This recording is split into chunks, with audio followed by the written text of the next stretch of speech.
Welcome to whistle. Amaravati పునర్నిర్మాణం ఆ కార్యక్రమానికి భారత ప్రధాని నరేంద్ర మోడీ వస్తున్నారు. 2015 విభజిత ఆంధ్రప్రదేశ్ తొలి ముఖ్యమంత్రి నారా చంద్రబాబు నాయుడు నేతృత్వంలో నాటి ప్రధాని ఇదే ప్రధాని నరేంద్ర మోడీ వచ్చి ఉద్దరణరాయనిపాలెంలో శంకుస్థాపన కార్యక్రమం చేపట్టారు. ఆనాటి కార్యక్రమానికి అమరావతి నేల చరిత్రను దేశ ప్రధానికి వివరించడానికి అప్పటి ప్రభుత్వం ప్రముఖ పురావస్తు శాస్త్రవేత్త, రచయిత, స్థపతి, Pleach India Foundation CEO doctor Emani Sivanagireddy గారిని ఆహ్వానించటం, ప్రధానికి అమరావతి చరిత్రని అక్కడ ఒక గ్యాలరీ ఏర్పాటు చేసి ఆయనకు వివరించడం జరిగింది. ప్రస్తుతం జరిగే పునర్నిర్మాణ కార్యక్రమానికి కూడా దానికి అక్కడ ఒక పెవిలియన్ ఏర్పాటు చేసి డిజిటల్ టెక్నాలజీతో ప్రధానికి వివరించే ప్రయత్నం కూడా చేసే దాంట్లో శివనాగిరెడ్డి గారు ఇన్వాల్వ్ అయి ఉన్నారు. అసలు అమరావతి ఏంటి, ఆనాడు ప్రధానికి ఏం వివరించారు, అమరావతి చరిత్రను క్లుప్తంగా వివరించడానికి విజిల్ ప్రేక్షకుల కోసం మన స్టూడియోకి వచ్చినారు. Welcome sir. నమస్కారం అండి. ఈ అమరావతి నేపథ్యం, ఆ పేరు, ఆ ప్రాంత పరిసరాల విశిష్టతను వివరిస్తారా నాగిరెడ్డి గారు? దీని గురించి చర్చించుకునే ముందు మనం అమరావతి అసలు ఆ పేరు ఎక్కడి నుంచి వచ్చింది, ఎలా ప్రాచుర్యమైంది అనేదానికి ఇంద్రుడు దేవతల రారాజు, ఆ దేవతల రారాజు అయిన ఇంద్రుని రాజధాని పేరు అమరావతి. అదిగో అలాంటి అమరావతిని అమరులు అవతి అంటే వాళ్ళు ఉండేటువంటి ఒక ప్రదేశం అని కదా అమరావతి. ఇలాగే చంపావతి నగరాలకి అవతి అనే పేరు వస్తుంది. అలా దీంతోపాటు ఏమైందంటే ఇంకా చాలా పేర్లు భారతదేశంలోనూ విదేశాల్లో కూడా, అంటే మనకు దక్షిణాసియా దేశాల్లో కూడా ఈ అమరావతి పేరు ప్రఖ్యాతులు పొందింది. అది ఒక నేపథ్యం. ఆ తర్వాత 1796-97 అదిగో ఆ సంవత్సరం చాలా ఇంపార్టెంట్ అయింది అమరావతి చరిత్రలో. ఎందుకు అంటే ఈ అమరావతి, ప్రస్తుత అమరావతి ప్రాంతం ఆనాడు రాజా వాసిరెడ్డి వెంకటాద్రి నాయుడు అనే ఒక జమీందారీ పాలనలో ఉంది. ఆ రాజా వాసిరెడ్డి వెంకటాద్రి నాయుడు అంతకుముందు ఎగువనున్నటువంటి చింతపల్లి అనే చోట తను ఒక కోటను నిర్మించుకొని అక్కడి నుంచి పరిపాలిస్తూ ఉండేవాడు.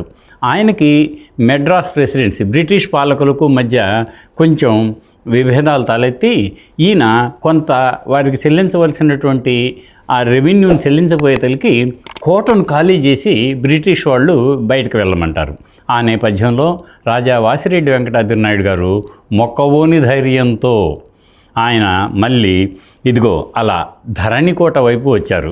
ధరణికోట పరిసరాలను పరిశీలించారు. చుట్టూ పచ్చటి ప్రకృతి, ఎప్పుడు ఎడతెరక పారేటువంటి కృష్ణానది, అమరేశ్వర స్వామి దేవాలయం ఇవన్నీ ఉన్నాయి. బౌద్ధ స్తూపం కూడా ఉంది. ఇవన్నీ చారిత్రకంగా ఇంత ప్రసిద్ధి పొందిన ఈ ప్రదేశంలో తాను ఒక నగరాన్ని నిర్మించాలనుకున్నాడు. చక్కటి పట్టణ ప్రణాళికతో ఒక కొత్త నగరాన్ని నిర్మించాడు. దానికి ఏం పేరు పెడదామా అని ఆలోచిస్తుండగా తాను ఇంద్రునిగా, తన రాజధాని అమరావతిగా మదిలో ఒక చక్కటి మెరుపు మెరిసింది. ఆయన అప్పటికప్పుడు తాను నిర్మించిన కొత్త నగరానికి అమరావతి అని పేరు పెట్టాడు. ఇది 1796-97 సంవత్సరం. అదిగో అప్పటి నుంచి బ్రిటిష్ వాళ్ళు అక్కడ జరిపినటువంటి పురావస్తు పరిశోధనలు, అన్వేషణలు, తవ్వకాలు నిరంతరం కొనసాగి అక్కడ చారిత్రక ఆనవాళ్ళు ఉన్నాయని, అదొక చారిత్రక స్థావరమని, కానీ అది కొంతమంది జైన్ అనుకున్నారు, మరి కొంతమంది బౌద్ధ అనుకున్నారు. అటు తర్వాత రాను రాను అది ఖచ్చితమైనటువంటి బౌద్ధ స్థావరంగా తేలింది. అందుకని అక్కడ విలువడినటువంటి స్తూపాన్ని బౌద్ధ స్తూపమని, దాన్ని అమరావతి స్తూపమని, ఎందుకు అప్పటికే ఆ పేరు అమరావతి కదా, అందుకని అమరావతి స్తూపమని, అక్కడ ఆ స్తూపం చుట్టూ అలంకరించినటువంటి అత్యద్భుత బౌద్ధ శిలా ఫలకాలన్నిటికీ అమరావతి బౌద్ధ ఫలకాలని, ఇంతటి అద్భుతమైనటువంటి కళాత్మక విలువలు కలిగిన ఒక శిల్పకళా శైలి ఇక్కడ పరిఢవిల్లిందే, దీని పేరు అమరావతి శిల్పకళని అప్పటికే ప్రపంచంలో గుర్తింపు పొందిన 2 భారతీయ తొలి చారిత్రక శిల్ప కళా సాంప్రదాయాలైన విదేశీ సంపర్కంతో ఏర్పడిన గాంధార, స్వదేశీ రూపలక్షణంతో వెలువడినటువంటి మధుర శిల్పకళ, ఈ 2 అప్పటికే ప్రాచుర్యంలో ఉంటే, ఇదిగో ఈ అమరావతిలో వెలువడిన అనేక బౌద్ధ శిలా ఫలకాలపై ఉన్న ఆ అత్యంత అద్భుతంగా తీర్చిదిద్దిన ఈ శిల్పకళ పేరు అమరావతి శిల్పకళగా ప్రపంచ ఖ్యాతి గడించిందనమాట. అది అమరావతి నేపథ్యం. ఆ తర్వాత అదే అమరావతి ఒక్కసారి మనం చరిత్రలోకి తొంగి చూస్తే దాని యొక్క అంటే ధరణి కోట అంతకుముందు దాని పేరు. ఆ ధరణికోటనే ధాన్యకటకం అని కూడా అన్నారు. మధ్యయుగాల్లో ధమ్న కడ అని, ధాన్య కటక అని, దన్నాల కడ అని రకరకాలుగా పేర్లు వచ్చాయి. ఏ పేర్లు ఏమొచ్చినా కూడా ఈ ధరణికోటకు ఆనుకొని కొత్తగా నిర్మించిన ఒక నగరానికి రాజా వాసిరెడ్డి వెంకటాద్రి నాయుడు అమరావతి అని పేరు పెట్టిన తర్వాత 18వ శతాబ్దపు చివరి రోజుల నుంచి 19వ శతాబ్దంలో 20వ శతాబ్దంలో ప్రపంచవ్యాప్తంగా అమరావతి ఖ్యాతి విస్తృతమైందన్నమాట. అదిగో అలా ఈ అమరావతి ఖ్యాతి గడించింది. ఒక్కసారి మనం అక్కడి నుంచి వెనక్కి వెళ్తే, ఎందుకు వెనక్కి వెళ్ళాలి అంటే దానికి అత్యంత లోతైన చరిత్ర ముడిపడి ఉంది. మనం ఇక్కడి నుంచి వెనక్కి వెళ్ళొచ్చు, లేదు అసలు తొలికాలం నుంచి వస్తేనే అర్థం చేసుకోవటానికి ఈజీగా ఉంటుంది. కాబట్టి అమరావతిలో అనేక సార్లు జరిపిన పురావస్తు అన్వేషణలు, తవ్వకాల్లో ఆ మహాస్తూపం చుట్టూ తవ్వారు. ఇంకా ధాన్యకటకంలో కూడా ధరణికోటలో కూడా తవ్వారు. అనేక ఆనవాళ్ళు వెలుగొచ్చాయి. ఈ ఆనవాళ్ళని క్రమ పద్ధతిలో విశ్లేషించి ఒక వరుస క్రమంగా రాస్తే ఆదిమ మానవుని అడుగుజాడల నుంచి, అంటే పాతరాతి యుగం, మధ్యరాతి యుగం, కొత్త రాతి యుగం, రాతి యుగం, ఇనుప యుగం తరువాత దాదాపుగా చిట్ట చివరి రోజుల్లో మహాజనపదాలు అంటామే, ఆ మహాజనపదాలకు సమకాలీనంగా కూడా అమరావతిలో జనజీవన విధానం కొనసాగింది అని తెలియజేయటానికి జానపద కాలం నాటి అనేక నాణేలే ఆధారం. దాని తర్వాత మహాజనపదాల తర్వాత మళ్ళీ చారిత్రక తొలి యుగంలో మొట్టమొదటి ఆధారం మనకు అక్కడ దొరికింది.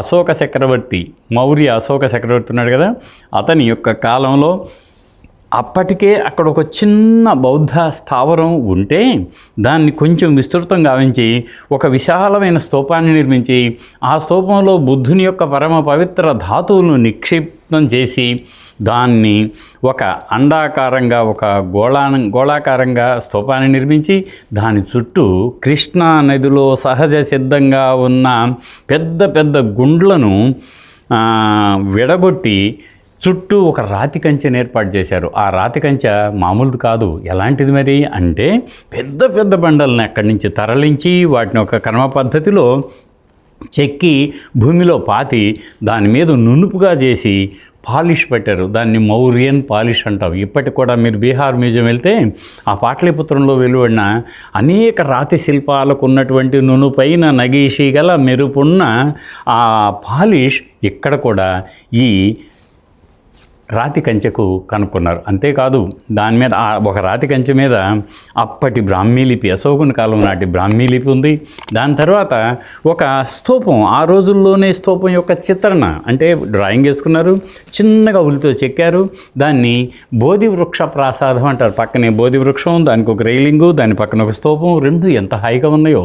ఇవి దీంతో పాటు ఇంకేమిటి, అశోక చక్రవర్తి యొక్క చిన్న స్తంభ శాసనం ఒకటి దొరికింది అక్కడ. చాలా ఆశ్చర్యం.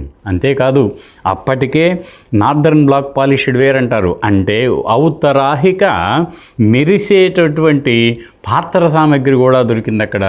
ముమ్మూర్తుల ఇది మౌర్య చక్రవర్తి అశోకుని కాలం నాటిది అని రూఢి చేసేటువంటి అనేక ఆధారాలు దొరికాయి. అది తద్వారా మౌర్యుల కాలంలో ఇక్కడ ఒక ఆ నగరం మహానగరం ఉండేదని, ఆ మహానగరం మీకు అక్కడ కృష్ణానది పరివాహంగా దేశ విదేశ వివిధ ప్రాంతాల నుంచి వర్తక వ్యాపార కూడలుగా ఉండేదని కూడా తేలింది.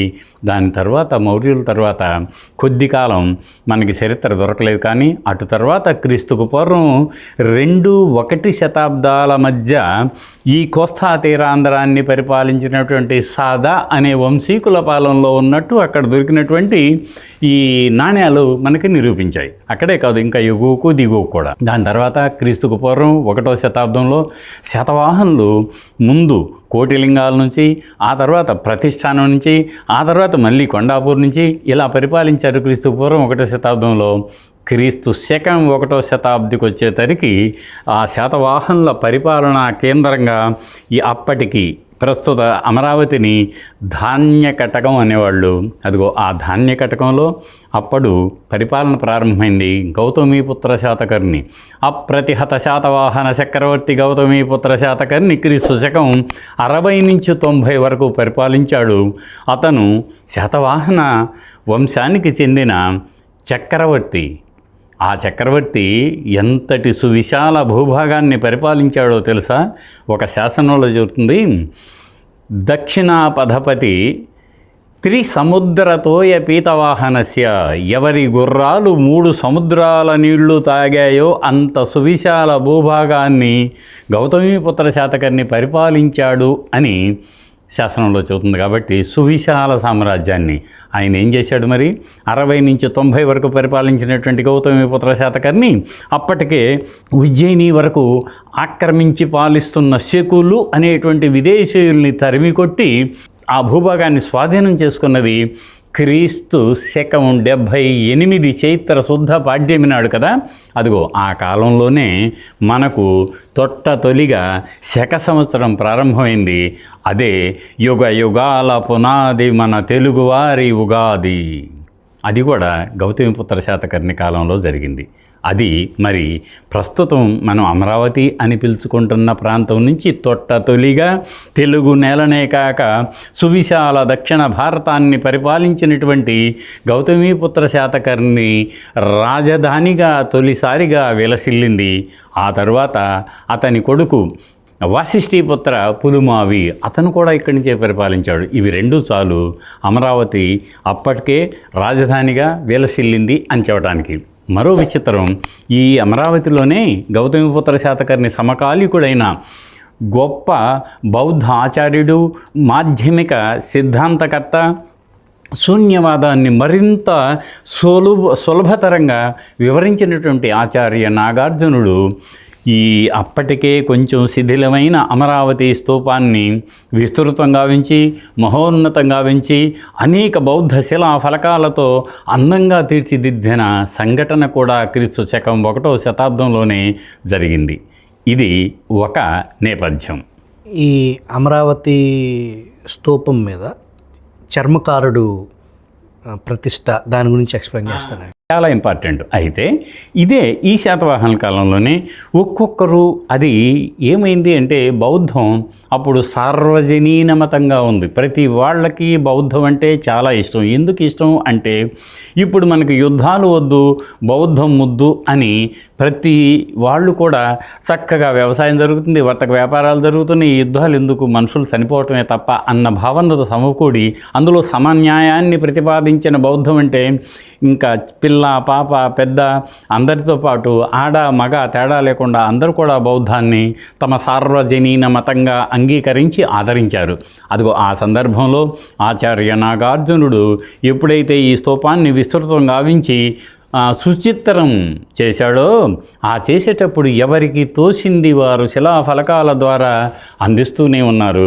అదిగో ఆ సంఘటనల నేపథ్యంలో అక్కడే ఉన్న ఒక చర్మకారుడు ఏమనుకున్నాడు తెలుసా? అయ్యో, రాజుగారు తోరణాలు చెక్కిస్తున్నాడు, వర్తకులు అనేక శిలాఫలకాలు ఇస్తున్నారు, ఇంకా కొంతమంది ధనికులు తమకు తోసినటువంటి వేదికని అలంకరింపజేస్తున్నారు, మరి నేను కూడా ఈ స్తూపాన్ని సందర్శించడానికి, ఈ మహానగరాన్ని సందర్శించడానికి వచ్చే వారి వల్ల కొద్దిగా గొప్ప ఆదాయాన్ని పొందుతున్నాను కదా, నా ఆదాయంలో కొంత భాగం బుద్ధ భగవానుని ఈ మహాస్తూపానికి ఇవ్వాలి అని అనిపిస్తుంది అని అటు ఇటు చూస్తే మరి నేను ఏ శిలాఫలకం ఇద్దాం అని అనుకున్నప్పుడు అదిగో ధాన్యకటకం పక్కనే కృష్ణా నదిలో ప్రవహిస్తున్న నీటిని తీసుకొని వెళ్ళేటువంటి అనేక మంది గృహిణులు వాళ్ళ భుజాల మీద ఉన్నటువంటి చక్కటి నిండు కుండ కనిపించింది. ఎంత చక్కగా ఉంది ఇది. అదిగో ఆ కొండ ఒక శిల్పంగా మలిపించి నేను మాత్రం ఎందుకు ఇవ్వకూడదు అమరావతికి అని అనుకున్నాడు. శిల్పిని సమీపించాడు. ఓ శిల్పి, నాకు ఒక శిల్పం కావాలి. చెప్పు, బుద్ధుని జాతక కథ కావాలా, సిద్ధార్థ గౌతముని జీవిత ఘట్టాలు కావాలా, ఇంకా ఏం కావాలో చెప్పు నీకన్నాడు. అవన్నీ వద్దు శిల్పి, నాకు అదిగో ఇక్కడ ఈ నగర మహిళామణి తన భుజం మీద నీటిని తీసుకెళ్తుందే పూర్ణ ఘటం, అదిగో ఆ ఘటం చేసి ఇచ్చేసాలు నాకు అన్నప్పుడు ఆ ఘటాన్ని తదేకంగా చూసిన శిల్పి తన మదిలో ఒక రూపాన్ని ఏర్పరచుకొని దానికి పూలతో ఆకులతో అలంకరింపజేసి హాయిగా ఒక పూర్ణ ఘటం తాను చిత్రించుకొని చెక్కి అతని దగ్గర కొద్దో గొప్ప డబ్బులు తీసుకొని ఆ శిలాఫలకాన్ని అందిస్తే మహదానందంగా విదికుడు అనే చర్మకారుడు ఆ స్తూపం దగ్గరికి వెళ్ళి ఆయనకి బహుమతిగా ఇచ్చాడు ఆ జీర్ణోద్ధరణ సందర్భంగా. అలాంటి సంఘటన భారతదేశంలో మరెక్కడా జరగలేదు. ఆశ్చర్యం ఏమిటో తెలుసా, అదిగో అదే పూర్ణఘట చిహ్నం 1956 నవంబర్ 1వ తేదీన భాషా ప్రయుక్త రాష్ట్రాల నేపథ్యంలో ఏర్పడిన ఆంధ్రప్రదేశ్ అధికార లాంఛనంగా ప్రభుత్వ చిహ్నంగా ఆమోదం పొందింది. మళ్ళీ అదే ఒరవడిని నారా చంద్రబాబు నాయుడు గారు విభజిత ఆంధ్రప్రదేశ్కి ముఖ్యమంత్రిగా ఉన్నప్పుడు మళ్ళీ కొత్త చిహ్నం కావాలి కదా, అదే చిహ్నాన్ని మళ్ళీ స్వీకరించారు. ఆ పాయింట్కే వస్తున్నాను. ఏదైతే రాష్ట్రం భాషా ప్రయుక్త రాష్ట్రాలుగా విడిపోయినప్పుడు ఆంధ్రప్రదేశ్, తమిళనాడు నుంచి మనం తెలంగాణ ఆంధ్ర కలిపి ఆంధ్రప్రదేశ్గా అవతరించినప్పుడు మనం ఆ పూర్ణ ఘటాన్ని మన రాష్ట్ర చిహ్నంగా తీసుకున్నాం. తర్వాత రాష్ట్రం విడిపోయింది. విడిపోయిన తర్వాత అప్పటి ఘటానికి పూర్ణ కుంభానికి తేడా తెలవని ఒక పూర్ణ ఘటాన్ని పూర్ణ కుంభం చేసిన పరిస్థితి. దానిలో మీ పాత్ర ఆ రోజు విభజిత ఆంధ్రప్రదేశ్లో మీరు కొంత పేపర్ వర్క్ చేశారు, దాని గురించి వివరిస్తారు. అంటే అప్పుడు ఏమైందంటే కొత్తగా ప్రభుత్వం ఏర్పడిన తర్వాత ఏ రాష్ట్ర ప్రభుత్వానికైనా ఒక అధిక కోట్ ఆఫ్ ఆర్మ్స్ అంటారు దాన్ని. అంటే ఏమిటి, అధికార లాంఛన చిహ్నాలు ఏమేమి ఉండాలి, అవి ఎలా ఉండాలి, అవి ఆ జాతికి చెందిన గత చారిత్రక వైభవ అస్తిత్వ అవశేషాలు ఇందులో ఉండాలి అన్నది నేపథ్యం కదా. అప్పుడు ఏం చేశారు, ప్రభుత్వం ఒక చిన్న కమిటీని ఏర్పాటు చేసింది. ఆ కమిటీలో పరకాల ప్రభాకర్ గారు, నేను, మళ్ళీ సాయి పాపినేని, ఇలా మేము కొంతమంది సభ్యులం ఉండి మళ్ళీ అదే పూర్ణ ఘటంలో కొద్దిపాటి మార్పులతో ముమ్మూర్తుల ఘటం అలాగే ఉంటుంది. దాని మీద ఉన్నటువంటి విశేష అలంకరణలో కొంత భాగం తొలగించి దాదాపుగా మళ్ళీ అదే పూర్ణ ఘటాన్ని అధికార లాంఛనంగా ప్రకటింపజేయటానికి ముందు ఒక చిన్న ఎక్సర్సైజ్ చేయడంలో నాకు కూడా ప్రభుత్వం అవకాశం ఇచ్చింది. నేను రుణపడి ఉంటాను. ప్రస్తుత ఆంధ్రప్రదేశ్ చిహ్నం, ఆంధ్రప్రదేశ్ ప్రభుత్వ చిహ్నం ఆనాటి చర్మకారుడు ఇచ్చినటువంటి తయారు చేసిన బహుమతిగా అమరావతికి అందించిన చర్మకారుడి జ్ఞాపికే ఈనాటి అధికార లాంఛనం. ఎందుకు, ఆనాడు బౌద్ధం సమన్యాయాన్ని పాటించింది, వర్గ వర్ణ విచక్షణ లేనటువంటి సమాజాన్ని ఆశించింది, ఆచరింపజేసింది కదా. అదిగో ఆ నేపథ్యాన్ని మళ్ళీ ప్రభుత్వం అదే స్ఫూర్తిని ఈ తరానికి కూడా అందించాలి అన్న ఉద్దేశంతో ఇప్పటి ప్రభుత్వం కూడా అదే అధికార లాంఛనాన్ని, అదే విధికుడిచ్చినటువంటి పూర్ణఘటాన్ని లాంఛనంగా స్వీకరించి అధికార చిహ్నంగా వెలువరించింది. గత 2015 భారత ప్రధాని ఈ అమరావతి శంకుస్థాపనకు వచ్చినప్పుడు ఉద్దండరాయుని పాలెన్ని ఆ రోజు అక్కడ ఈశాన్యముఖంగా శంకుస్థాపన కార్యక్రమం చేశారు. ఆ ఉద్దండరాయుని పాలెం అనే ఆ ఊరికి సంబంధించిన చరిత్రను క్లుప్తంగా వివరిస్తారు. అంటే ఉద్దండరాయుడు ఇది ఒక పేరు గమ్మత్తుగా ఉంది. ఏమిట్రా ఉద్దండ పాలెలు అన్ని చోట్ల చాలా ఉంటాయి, కానీ ఉద్దండరాయుని పాలెం ఏమిటి? మళ్ళీ దాని పక్కనే పూడి, చాలా పూళ్ళు ఉంటాయి మనకు, ముళ్ళపూడి, రకరకాల పూళ్ళు ఉంటాయి కదా. కానీ ఉద్దండరాయుని పాలెం, రాయపూడి రెండు పక్క పక్కనే ఉంటాయి. ఈ రెండిటి వెనుక కూడా చక్కటి అనుబంధం ఉన్నటువంటి చరిత్ర ఉంది. ఏమిటి ఆ చరిత్ర అంటే, క్రీస్తు శకం 1516 సంవత్సరంలో కృష్ణదేవరాయలు హంపి విజయనగరం నుంచి చైత్రయాత్రగా తూర్పు దిగ్విజయాత్రకు వచ్చినప్పుడు మొట్టమొదటిసారి ఉదయగిరిని, ఆ తరువాత అద్దంకిని, ఆ తరువాత కొండవీటిని జయించాడు. ఈ కొండవీటిని ఎప్పుడైతే జయించాడో వినుకొండ మొదలైనటువంటి చిన్న చిన్న దుర్గాధిపతులంతా కూడా ఆయనకి లొంగిపోయారు. ఆ నేపథ్యంలో వినుకొండ అయితే కృష్ణదేవరాయలు ఏం చేసినప్పుడు కొండపల్లిని జయించాలి, అప్పుడు మాత్రమే నాకు నా ఆకాంక్ష నెరవేరుతుంది. కొండపల్లి అప్పుడు గజపతుల పరిపాలనలో ఉంది.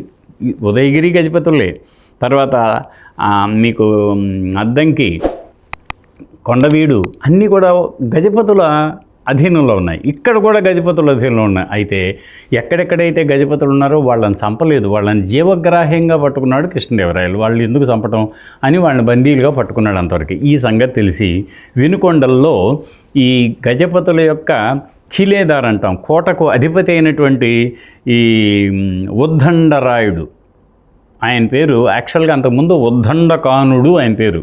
ఉద్దండకానుడు, బిజిలీ ఖానుడు, మల్లు ఖానుడు, అంటే వీళ్ళంతా హిందువులే, కానీ ఆ ఖాన్ అనేది వాళ్ళకున్న శౌర్యాన్ని బట్టి బిరుదులు అన్నమాట అవి. అదిగో ఈ ఉద్దండకానుడు అనేవాడు వినుకొండ కిలేదారుగా ఉండేవాడు. అతను కృష్ణదేవరాయలకి ఇక నుంచి గజపతులు లేరు కదా, వారి కొలువులో ఉన్న నేను మీ కొలువులో కూడా ఉంటాను అని అన్నాడు. రాయలు అంగీకరించాడు. అయితే ఇదంతా ఒక ఎత్తు అయితే కొండపల్లిని జయించాలనుకున్నాడు, కానీ అది సుసాధ్యం కాదు, అసాధ్యం అని అనుకున్నాడు. అయినా సరే వ్యూహ రచనలో మహామంత్రి తిమ్మర్స్కు ఒక సైన్యాన్ని ఇచ్చి ఉత్తరం వైపును పంపించాడు, మరొక సైన్యానికి తను నాయకత్వం వహించాడు. అనేక వ్యూహాత్మక రచనలతో తలములకలై ఉన్నప్పుడు ఈ ఉద్దండకానుడే అదిగో అలా కాదు, ఇదిగో ఇలా కొండపల్లిని జయించవచ్చు అని కృష్ణా నదికి ఈ వైపు నుంచి ఆ వైపుకి వెళ్ళి ఎలా దాడి చేస్తే స్వాధీనమవుతుందో వివరించాడు. అదే పథకంలో కృష్ణదేవరాయలు కొండపల్లిపై దాడి చేశాడు, హాయిగా స్వాధీనం చేసుకున్నాడు. అటు తర్వాత అంతకుముందు ఏం చేశారు, వ్యూహ రచనలో కృష్ణదేవరాయలు ఇక్కడ, మళ్ళీ ఉద్దండకానుడు ఇక్కడ, ఇద్దరు 2 శిబిరాలు వేసుకున్నారు. వాళ్ళు ఏ శిబిరాలు వేసుకున్నారు, కృష్ణదేవరాయుని శిబిరం పేరు ఆయన పేరు మీద రాయపూడి అయింది. ఉద్దండకానుడు ఉన్నటువంటి శిబిరం ఉన్న ప్రాంతం ఆయన కృష్ణదేవరాయలు ఏమన్నాడు, నువ్వు ఉద్దండకానుడు కాదు, ఇక నుంచి నేను రాయ కదా, నా రాయ బిరుదు నీకు ఇస్తున్నా అని చెప్పి ఉద్దండరాయుడు నువ్వని తన భుజం మీద కాస్త అలా తట్టి ప్రోత్సాహపరిచి అక్కడి నుంచి నువ్వు ఉద్దండకానుడు కాదు ఉద్దండరాయుడు అని కృష్ణదేవరాయలు అనటంతో ఆయన ఉద్దండరాయుడయ్యాడు. ఈయన రాయుడే రాయపూడైంది, ఈ నుండిది ఉద్దండరాయుని పాలెమైంది. అది దాని నేపథ్యం.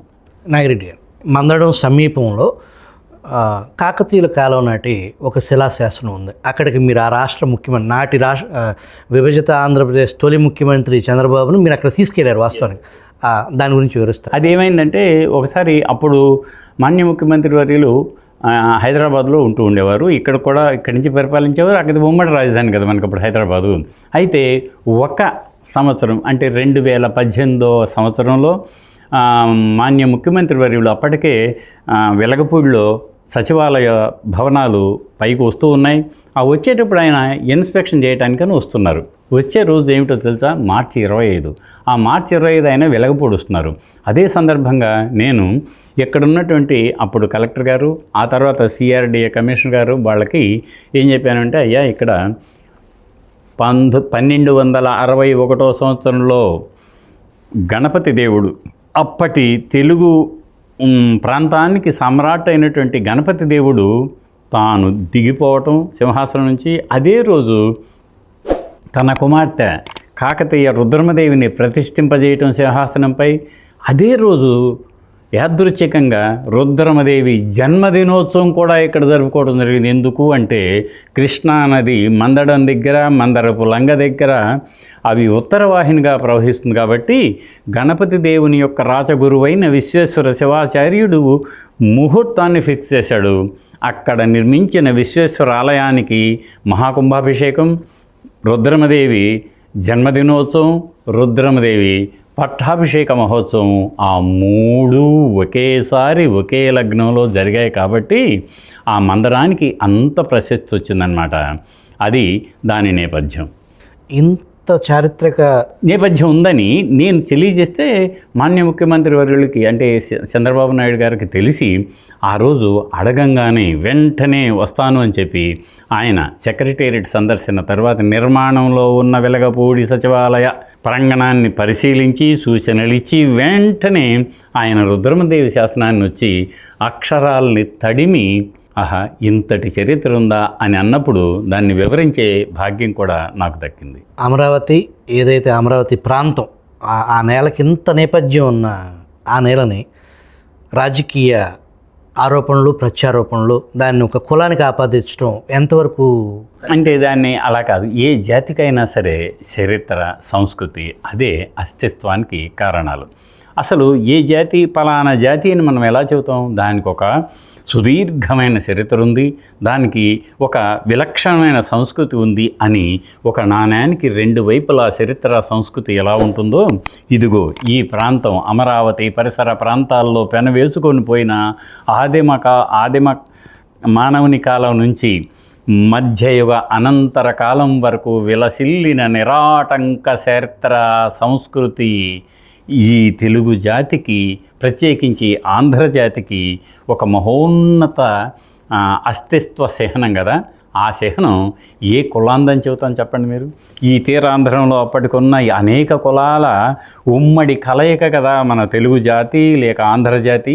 దాన్ని ఏ కులానికి ఆపాదిస్తాం? అలా కులానికి ఆపాదించటం నా ఉద్దేశంలో వ్యక్తిగతంగా సమంజసం కాదు. నాగిరెడ్డి గారు, మీరు వాసిరెడ్డి వెంకటాద్రి నాయుడు అమరావతి అన్నారు, తర్వాత ప్రస్తుత అమరావతి గురించి చెప్పారు. దానికి ముందు గౌతమిపుత్ర శాతకర్ణి రాజ్యానికి క్యాపిటల్గా ఉన్నారు. మీరు గతంలో ఆంధ్రజ్యోతి సంచికలో చరిత్ర శకలాలు అనే పేజ్లో అది కంటిన్యూ సిరీస్ రన్ చేశారు. దాంట్లో అది రాజధానుల జిల్లా అని చెప్పేసి మీ జిల్లాని